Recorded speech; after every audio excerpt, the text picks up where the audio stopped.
하나님의 말씀 신약 성경 188페이지 전후 사도행전 2장 5절에서 13절 말씀입니다. 우리 한 절씩 교독하시겠습니다. 하나님의 말씀 사도행전 2장 5절에서 13절 교독합니다. 그때에 경건한 유대인이 천하 각국으로부터 와서 예루살렘에 우거하더니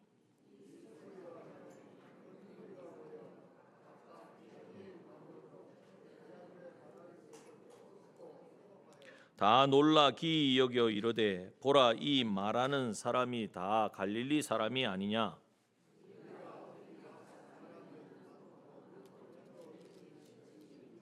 우리는 바데인과 메데인과 엘림인과 또 메소보다미아, 유대와 가바도기아, 본도와 아시아,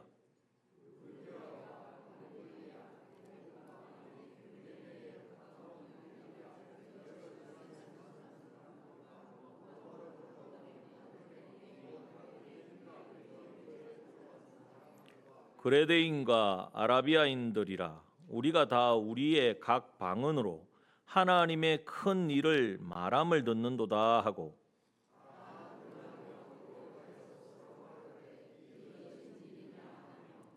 또 다함께 또 어떤 이들은 조롱하여 가로되 저희가 세술에 취하였다 하더라. 아멘.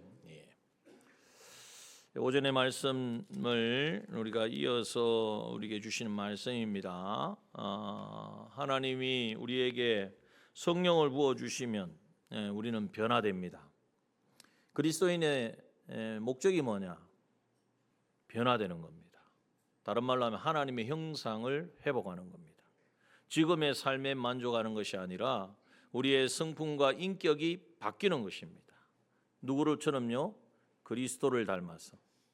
여러분, 이것이 얼마나 놀라운 우리에게 주신 놀라운 비전이요, 우리에게 주신 꿈이 되어지는지 모릅니다.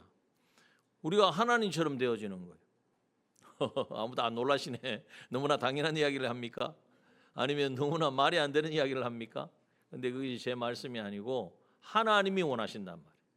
하나님이 우리를 하나님과 같이 온전한 자가 되게 하시려고 영원전 하나님께서 우리를 택하셨고 또 예정하셨고 창조하셨습니다. 그리고 범죄한 우리, 죄로 말미암아 도저히 거기에 이를 수 없는 우리를 이제는 온전히 변화시켜 주시려고 예수 그리스도를 이 땅에 보내어 주셔서 우리의 모든 죄와 허물을 대속하여 주신 줄 믿습니다. 이것을 우리가 깨달아야 돼요. 그럼 내가 변화되지 않으면 어떤 일을 하고 있는 거냐? 예수님의 대속과는 관계없는 삶을 살고 있는 거예요. 예수님이 왜 그렇게 죽으시고 부활하셔서 오늘 우리를 위하여 중보하시며 함께 하시느냐? 우리를 변화시켜 주시려고. 무엇으로? 성령으로 충만케 하셔서. 이것을 인정하지 않고 인식하지 않고 그냥 마이웨이로 사는 사람, 그 사람은 주님의 대속을 정말 믿는다고는 하지만 실제로는 누리지 못하는 사람이 되어지는 거예요. 자, 그러므로 오후 시간에는 우리가 그러면 성령 충만을 받아야 그러한 변화되어지는 하나님의 목적하신 대로의 새 사람의 삶을 살게 되어지는데, 그러면 어떻게 하면 성령 충만을 받을 수 있는가? 그것을 두 가지로 살펴보려고 합니다. 첫 번째는 한번 띄워주세요. 읽어봅시다. 시작. 성령 충만을 받으려면 약속을 믿고 주실 때까지 구해야 합니다. 누가복음 11장 13절에 너희가 악할지라도 좋은 것을 자식에게 줄 줄 알거든 하물며 너희 천부께서 하늘 아버지께서 구하는 자에게 성령을 주시지 않겠느냐 하시는 거예요. 하나님의 말씀입니다. 이 말씀을 우리가 생각해 보면 정말 구하기만 하면 성령은 반드시 주신다고 말씀하셨는데, 문제는 뭐냐? 우리가 안 구한다는 거예요. 아닌데 내가 구하고 있는데요. 여러분, 그런데 구하는 것이, 예를 들어서 내가 병원에 갔더니 진단을 받았는데 이제는 암이 진단이 되었어요. 그럼 어떻게 하겠습니까? 하나님 앞에 매달리죠. 물론 우리 치료도 하지만 하나님 고쳐주십시오. 치료의 과정을 치료하신다면 치료를 통하여서 깨끗하게 하나님 낫게 해주십시오. 그 간절함이 어떻겠습니까?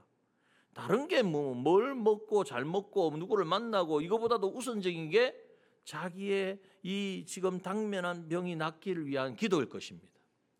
여러분, 오늘 우리의 기도가 어떠합니까? 정말 성령이 임하여서 내가 변화되어지기를 원하는 그 마음이 우리가 모여서 예배 드릴 때만 있는 건지, 정말 평소에도 내가 그렇게 되어지기를 열망하고 갈망하고 있는지를 한번 생각해 봐야 돼요.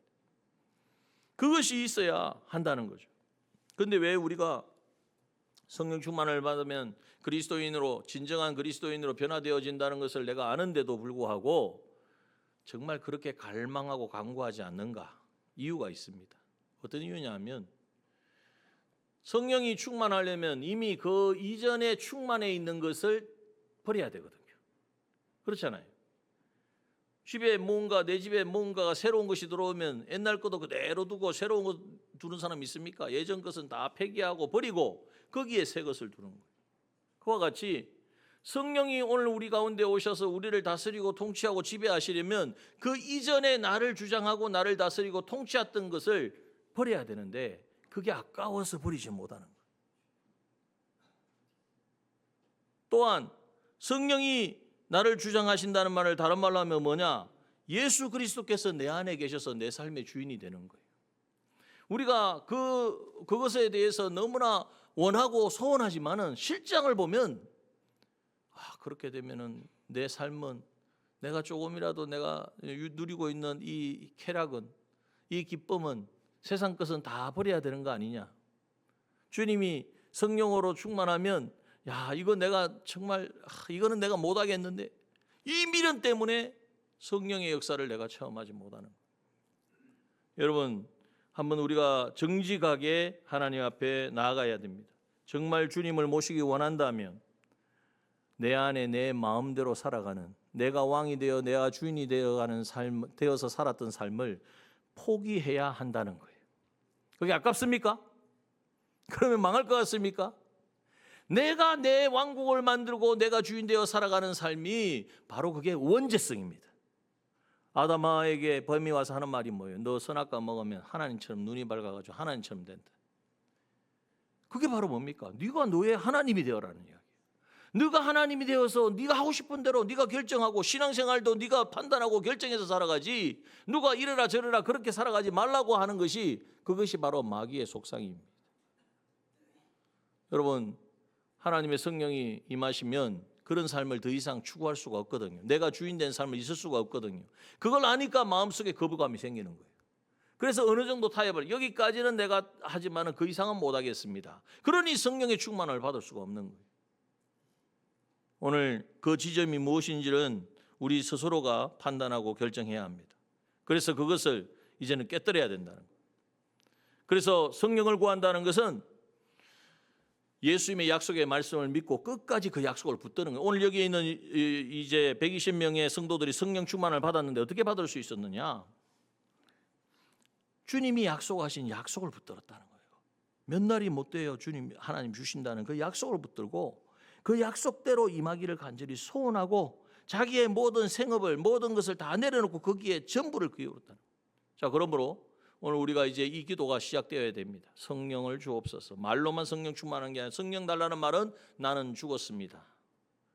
내가 그리스도와 함께 십자가에 못 박혔나니 이제 내가 사는 것이 아니요 내 안에 그리스도가 사는 삶이 되었습니다.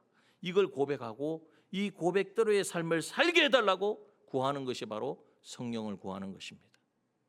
준비되셨습니까? 안 되셨습니까? 결단을 해야 됩니다. 그리스도인이 이 결단을 하지 못하니까 하나님이 하시는 역사를 경험하지 못하는 거예요. 그냥 내가 이렇게 살아고 열심히 하니까 하나님 도와주셔서 은혜를 받았다, 이 정도에 머무는 거예요. 여러분, 나를 온전히 내려놓고, 아니 십자가에 못 박고, 주님이 십자가에 못 박일 때 나의 옛사람이 못 박혔다는 사실을 인정하고, 주님이 내 삶의 주인 되셔서 왕이 되셔서 나를 다스려 주십시오.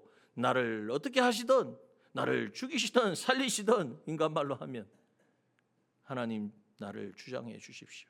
이게 바로 하나님 앞에 나의 전부를, 성령 충만을 구하는 기도라는 거예요. 두 번째, 한번 읽어봅시다. 시작. 성령 충만을 받으려면 성령님께 온전히 순종해야 합니다. 그리고 성령 하나님 무슨 말씀을 하셔도 순종한. 여러분, 여기에 우리가 보기에는 사도행전 5장 32절입니다. 사도행전 5장 32절 한번 읽어봅시다. 시작. 우리는 이 일의 증인이요 하나님이 자기를 순종하는 사람들에게 주신 성령도 그러하니라 말씀하셨어요. 분명히 말씀해요. 자기를 순종하는 사람에게 누구를 주세요? 성령을 주신다고 말씀하시는 거예요. 여러분, 그러므로 오늘 여기에 있는 사도들이요, 오늘날 갑자기 가만히 있으니까 성령 충만해져가지고 방언이 터져가지고 복음을 전했다라고 할 수 있을까요? 물론 그럴 수도 있지만 저는 그렇게 생각합니다. 이들이 120명이 모여서 기도하는 가운데 뭘 기도했겠습니까? 성령을 구했겠죠. 약속하신 것이 임하기를. 임하면 어떻게 하려고? 그 성령이 임하면 주님이 분부하신 그 말씀을 우리가 실제로 이루어갈 수 있겠구나. 주님이 마지막에 성천하시기 전에 우리에게 분부한 너희는 가서 모든 족속으로 제자를 삼아 아버지와 아들과 성령의 이름으로 세례를 주고 내가 너희에게 분부한 모든 것을 가르쳐 지키게 해라. 그게 지금 사실 현실적으로 안 맞잖아요. 그 일을 하면 당장에 잡혀가고 십자가에 못 박고 매 맞고 죽는 그 길밖에 없어요. 죽으라는 말과 똑같은 거예요. 그런데 기도하는 가운데에 하나님 성령이 임하시면 내가 도저히 이룰 수 없을 것 같은, 이건 불가능할 것 같은 이 일도 능히 이루실 줄 믿습니다. 하나님, 이 말씀에 순종할 수 있도록 성령의 충만함을 주시옵소서. 그들이 기도할 때에 그 오순절 마가다라 광에 성령이 임한 줄 믿습니다. 그럴 때 그들이 성령이 임하여서 정인의 삶을, 너희는 가서 모든 족속으로 제자를 삼아야 되니까 모든 족속이 유대에 지금 오순절에 다 모였잖아요. 그들에게 복음을 전해야 되니까 하나님께서 필요한 방언을 허락해 주신 것입니다. 여러분, 오늘 우리가 이제 이웃사랑 초청 축제를 앞두고 준비하고 있습니다. 여러분, 왜 우리가 이렇게 해야 될까요? 바로 우리에게 주신 주님이 분부하신 말씀을 순종하는 거예요. 너희는 가서 모든 족속으로 제자를 삼으라 그랬으니까 주변의 이웃부터, 예루살렘과 온 유대와 사마리아 땅 끝까지는 내 증인이 되리라 말씀하셨으니까 이제는 가까운 곳에서부터, 이웃에서부터. 그런데 이것이 우리의 일이 아니고 하나님께서 우리를 통하여 하실 일이고 이 역사를 하나님께서 이루실 것을 믿고, 그런데 우리 힘으로, 우리의 노력으로, 능력으로 가능할까요? 아니. 어떻게 사람 마음 하나도 못 바꾸는데, 우리 가까운 사람도 이제 마음 바꾸는 게 그렇게 힘든데 우리가 뭘 어떻게 하겠습니까? 그러나 성령이 함께 하시면, 성령으로 충만케 되어지면 주님 하시는 이 일을, 이 약속에 우리에게 분부하신 이 분부의 말씀 이루게 하실 줄 믿고 구함으로 성령 충만을 받은 줄 믿습니다. 그들이 성령 충만하여 나가서 이 방언으로서 거기에 모인 사람들이 여기에 쭉 기록되어 있잖아요. 이거 뭐 우리가 알지도 바데인 메레, 이건요 그 근동뿐만 아니라 그 소아시아, 유럽, 아프리카 온데 지금 어떻게 보면 온 세계 사람하고 똑같은 거예요. 그들에게 방언으로 복음이 하나님의 큰일 말함을 듣는도다 하면서 사람들이 어쩐 일이냐 놀라는 역사가 일어나요. 물론 저 사람들 낮부터 술 취해가지고 행설수설한다고 하는 사람도 있습니다. 그게 중요한 게 아니란 말이에요. 오늘 우리가 이제 하나님께서 전도는 지상 사명이고 주님이 우리의 분부하신, 우리가 정말 이 말씀대로 순종하라고 우리에게 말씀하신 거예요. 그런데 주님 성령께 온전히 순종하려고 하면은 여러 가지 내가 안 되어지잖아요. 그러므로 하나님, 이제 내가 이 말씀에 순종하기를 원합니다. 이웃을 사랑하기를 원합니다. 용서하기를 원합니다. 하나님, 성령을 부어 주시옵소서. 용서하게 하시고 사랑하게 하시고 전도하게 하여 주시옵소서. 이것이 기도가 돼야 돼. 하나님, 안 됩니다. 할 수 없습니다. 나는 못합니다. 그런 마음에 하나님, 그래서 성령 주시면 할 수 있을까요? 이래가지고 안 된단 말이에요. 정말 하나님, 내가 내 힘으로는 할 수 없습니다. 다가가서 뭐 예수 믿으라고 말조차 할 수 없습니다. 그러나 하나님, 성령을 부어주셔서 성령 충만케 하셔서 주신 사명 감당하게 하여 주옵소서. 기도할 때 하나님 응답하실 줄 믿습니다. 여기 계신 우리 모두가 그렇습니다. 우리가 뭐 전도해가지고 많은 사람들을 이끌어가지고 여기에 가득 채우자 이런 이야기 하는 게 아니에요. 주님이 분부하신 그 약속의 말씀에 순종하자는 거예요. 순종하려고 할 때에 그 순종을 이룰 수 있도록 하나님께서는 성령으로 충만케 하신다고 하셨으니까 이번 우리 축제를 통하여서 이웃사랑 초청 축제를 통하여서 성령께서 이렇게 역사하시는구나, 이렇게 나를 변화시키고 우리 가운데 일하시는구나 하는 것을 경험하고 체험하는 우리 모두가 되어지기를 주님의 이름으로 축원합니다.